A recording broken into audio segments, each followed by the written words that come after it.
Bonjour et bienvenue dans une nouvelle édition de Business Africa. Je suis Afolake Oilnoye. Voici les titres. En dépit de la réduction du coût des opérations de transfert de fonds, le marché africain reste le plus cher. Nous en saurons plus dans cette émission. En pleine crise, les citoyens du Soudan du Sud consacrent jusqu'à 95% de leurs revenus à la nourriture. Taxify attire les chauffeurs d'Uber avec plus d'argent.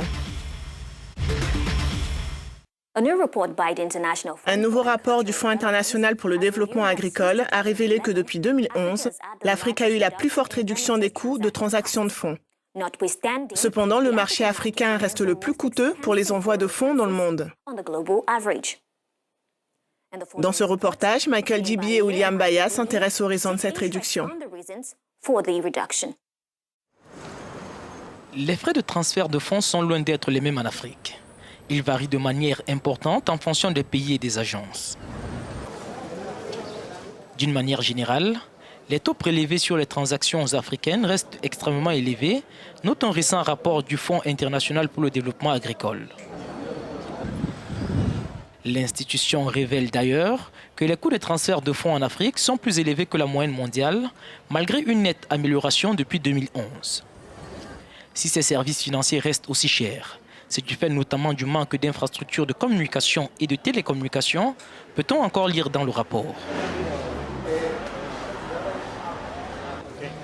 Le champion du monde en termes de cherté du coût des transferts reste l'Afrique australe, où pour envoyer $200, les agences de transfert prélèvent une commission de 14,6%. En Afrique de l'Est, ce taux tombe à 10,8%. Il est sensiblement le même en Afrique centrale. Avec 7,9%. L'Afrique de l'Ouest se situe globalement au niveau de la moyenne mondiale, qui est de 7,45%. Encore que l'Afrique du Nord fait mieux, puisque les transferts n'y représentent que 6,4%, toujours pour $200. Même si le coût des transactions peut paraître prohibitif dans certaines régions du continent, il n'en reste pas moins que l'Afrique reçoit chaque année une enveloppe de $60 milliards par voie de transfert. Le Nigeria, l'Égypte et le Maroc se trouvent dans le peloton de tête en termes de destination de capitaux en Afrique. En raison de la guerre civile qui sévit depuis décembre 2013, l'inflation a atteint des niveaux records au Soudan du Sud.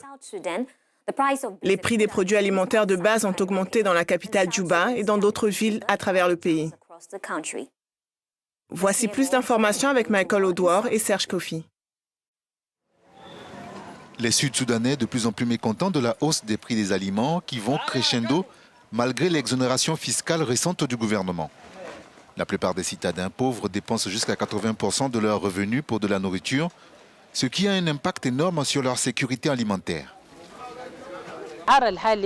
Les prix actuels sont très élevés, beaucoup plus que dans les années précédentes. Je suis venu aujourd'hui avec 6 000 livres, mais attention, le panier n'est même pas rempli, il m'a coûté les 6 000 livres. J'ai reçu mon dernier salaire en janvier, mais rien en février, rien en mars, ni avril, ni en mai, et nous sommes en juin. Les experts ont indiqué que les prix dans tout le pays sont en augmentation sur une base quotidienne. Cela a eu un impact négatif sur les gens à faible revenu, laissant une majorité d'entre eux sans moyens pour subvenir aux besoins alimentaires de leur famille. Le Programme alimentaire mondial indique que la crise macroéconomique et l'hyperinflation continuent d'affecter le pouvoir d'achat des ménages sud-soudanais. Les pénuries alimentaires et la dépréciation de la monnaie locale, associées à la hausse des prix des céréales et des pénuries des produits importés sur les marchés locaux, ont une incidence sur les ménages et l'augmentation de leur vulnérabilité face à la sécurité alimentaire. En ce moment, les prix ont triplé, la farine a augmenté de 600 à 1500 livres. Pas juste un peu. Il a trop augmenté. Nous demandons l'aide de Dieu. Selon les Nations Unies, près de la moitié de la population du pays, environ 5,5 millions de personnes, n'auront pas de nourriture en juillet.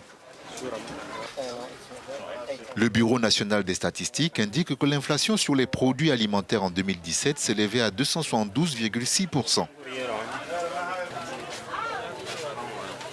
Les prix du sorgho et du maïs blanc ont considérablement augmenté et coûte aujourd'hui jusqu'à 8 fois plus que l'année dernière.